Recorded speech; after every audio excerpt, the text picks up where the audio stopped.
Saya mulai ya. Selamat siang semuanya. Selamat siang Mas saya, selamat siang tim. Eh, Pada siang kali ini kita dari kelompok F akan mempresentasikan tentang dashboard Jabar Anti Kekerasan. Grup F terdiri dari Alvin, saya sendiri dengan Adni, lalu dengan Mas Fatih. Oh ya, terus apa sih problem yang kita angkat pada dashboard kali ini? Yaitu pemerintah Jabar ingin mengambil kebijakan menyangkut kesehatan korban kekerasan di suatu daerah pada tingkat kabupaten dan kota, sehingga Personas atau pemangku kepentingan butuh pemetaan yang lebih spesifik terhadap korban sehingga tidak hanya terfokus pada jenis kelamin atau tingkat pendidikan tertentu. Di sini kita garis bawahi mungkin pada saat kita brainstorming eh, fokus mungkin banyak berangkat dari asumsi korban kekerasan itu banyak terjadi pada jenis kelamin perempuan gitu. Makanya kita di sini ingin melakukan pemetaan lebih spesifik lagi apakah asumsi kita itu benar apa enggak gitu. Next. Oh ya, persona saya itu pertama dari Gubernur Jawa Barat, lalu dengan Kepala Dinas Kesehatan Jawa Barat. Lalu apa sih jobs to be done yang harus diselesaikan oleh kedua persona tersebut? Yakni membuat keputusan untuk menurunkan korban kekerasan di Jawa Barat dengan membuat ranking prioritas berdasarkan segmentasi jenis kelamin dan tingkat pendidikan pada korban kekerasan di tingkat kabupaten kota di Provinsi Jawa Barat. Lalu apa sih yang akan kita lakukan? Pertama, membuat ranking prioritas suatu kabupaten kota berdasarkan akumulasi dari korban kekerasan setiap tahunnya. Membuat line chart tren jumlah korban setiap tahun di Jawa Barat, memetakan korban kekerasan dalam peta wilayah Jawa Barat. Oh ya, membuat line chart tren dan korban kekerasan ini nanti uh, kita lakukan dalam tingkat segmentasi jenis kelamin.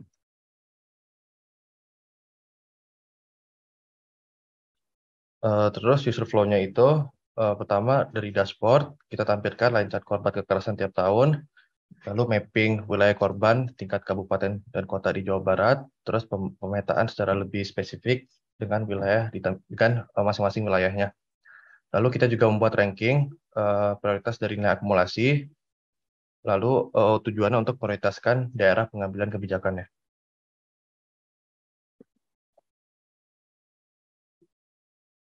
Next, bentar. Oh ya, kurang lebih dashboardnya seperti ini sih hanya tampilan sketch-nya aja. Nanti lebih jelas akan kita tampilkan pada dashboard kita. Ini apa namanya? Kita akan tampilkan korban jumlah kekerasan, korban laki-laki, perempuan, dan anak-anak. Lalu kita juga akan melakukan data wrangling, terutama pada kategori pendidikan, karena di sini itu kan ada kategori pendidikan A yang dimana tidak ada penjelasan pada open data yang kita ambil. Jadi kita bertiga sepakat untuk melakukan drop pada kategori pendidikan A. Lalu kita juga melakukan pengelompokan uh, pada tingkat jenis kelamin. Kita tambahkan kategori anak-anak. Di sini kita ambil jumlah anak-anak itu pada tingkat kategori pendidikannya. Nanti untuk lebih jelasnya akan kita tampilkan di dashboard kita.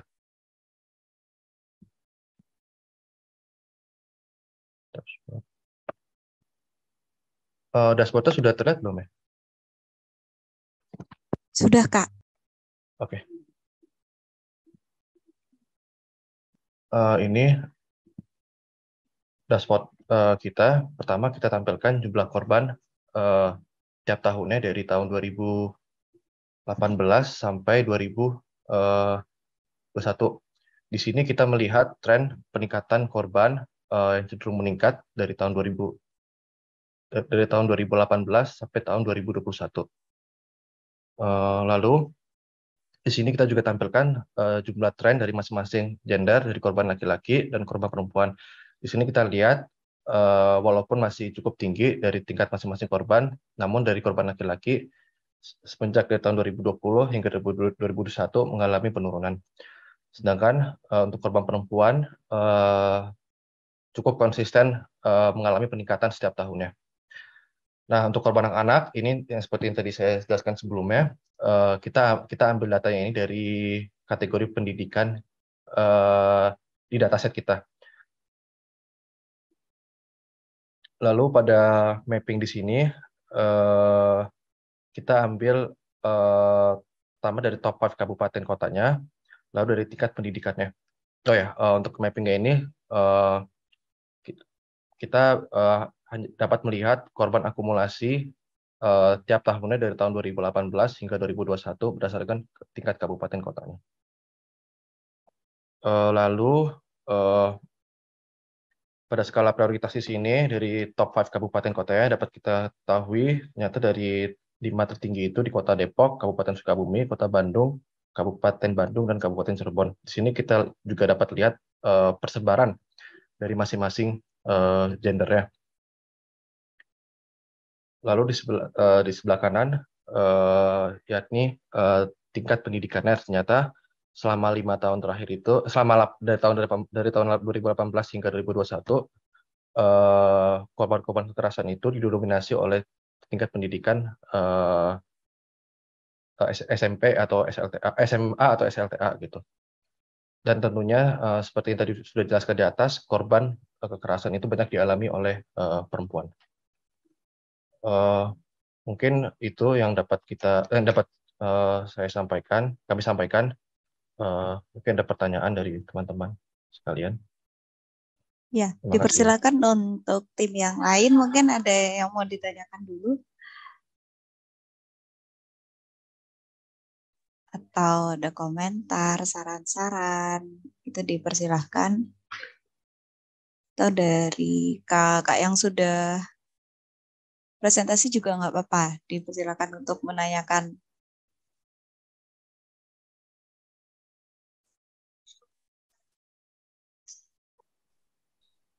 Halo, Ulfa. Ya, Ada yang mau nanya kah? Oh, belum ada ya. Kalau belum aku mau nanya, Ulfa. Oke, aku nanya ya. Eh, ini mantap dashboardnya, Mas siapa tadi yang jelasin? Loh, aku bingung. Katni. Katni ya, lupa. Ya, Ya, mantap dashboardnya Katni.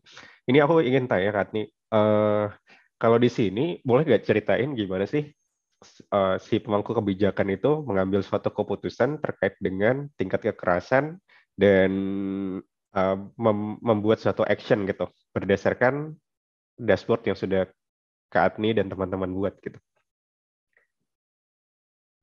Boleh diceritakan nggak gambaran? Oke.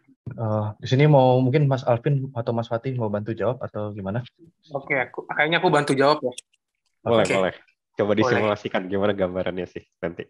Oke, aku bantu jawab. Jadi seperti ini, misalnya kita asumsikan bahwa tiap hari itu ada aja info korban kekerasan, baik dari media menyampaikan, baik dari internet, dari secara manual, maksudnya dalam arti ada info orang ke orang menyampaikan begitu.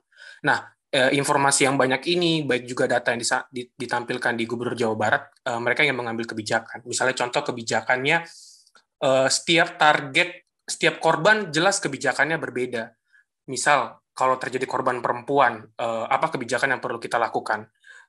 SMP, misalnya SMP dan perempuan, jelas treatmentnya berbeda begitu. Nah, jadi berharap dengan asumsi yang seperti itu, kita berharap bahwa ketika gubernur ataupun kepala dinas melihat ini, pertama mereka akan melihat bahwa oh ternyata tiap tahun secara umum korban itu ada peningkatan. Seperti yang kita lihat di sebelah kiri, itu ada jumlah korbannya itu yang meningkat itu dari 2018 sampai 2021. Nah, dengan segmentasi dari sini kita bisa lihat juga segmentasi jenis kelaminnya. Oh, ada laki-laki juga dan ada perempuan gitu. Nah, artinya yang tadinya asumsinya perempuan banyak, mungkin jadi berpikir oh laki-laki juga ada walaupun ada penurunan begitu. Nah, kemudian ada juga yang perlu dipertimbangkan adalah anak-anak gitu. Kenapa anak-anak ditaruh setelah secara umum baru segmentasi jenis kelamin? Karena memang kita asumsikan di anak-anak ini adalah untuk tingkat pendidikan SD yang kita bisa lihat juga di pojok sebelah kanan itu lumayan besar gitu jumlah korbannya. Nah, jadi pengambilan kebijakannya yang tadinya infonya banyak didapat sehingga akhirnya mengalami kebingungan. Mereka berharap bahwa ini lebih tepat. Oke, ternyata bisa dilihat bahwa ada laki-laki dan ada perempuan. Setelah itu banyak daerah yang mengalami korban kekerasan begitu. Tapi kan pengambilan kebijakan untuk seluruh daerah jadi targetnya jadi nggak tepat gitu, nggak signifikan, nggak tepat sasaran begitu. Jadi akhirnya kita coba mapping lokasi-lokasi dan wilayah-wilayah ini. Oh, ada yang tanda merah, ada yang jumlahnya justru semakin banyak. Tapi bagaimana kalau kita buat di prioritasnya itu ada 5 kota kabupaten yang lumayan tinggi. Nah, artinya adalah melalui yang membaca ini, dalam hal ini adalah Gubernur Jawa Barat dan Kepala Dinas ini, dapat melihat, oh ini 5 kota kabupaten yang besar nih. Nah, dengan jumlah laki-laki dan jumlah perempuannya sudah terlihat seperti ini. Artinya pengambilan kebijakan tidak timpang sebelah gitu. Tidak diutamakan hanya perempuan juga, karena kita lihat laki-laki lumayan nih, ada pertambahannya gitu. Begitu juga dengan pendidikan. Jadi dengan begitu akhirnya pengambilan kebijakan ini tepat gitu. Artinya misalnya bisa timeline. Oke, kita akan pertimbangkan perempuan kebijakannya misalnya 1 bulan 2 bulan dulu kita handling, baru di bulan berikutnya untuk yang laki-laki gitu. Jadi nggak terus-terus nih project timeline-nya perempuan, pengambilan kebijakannya gimana nih perempuan, kekerasan begini-begini gitu. Ternyata laki-laki pun bisa mengalami korban kekerasan yang perlu dihandle secara serius. Seperti itu sih kayak saya ngelihatnya. Oke, mantap. Nah, sekarang sudah lebih jelas. Oke, great job teman-teman.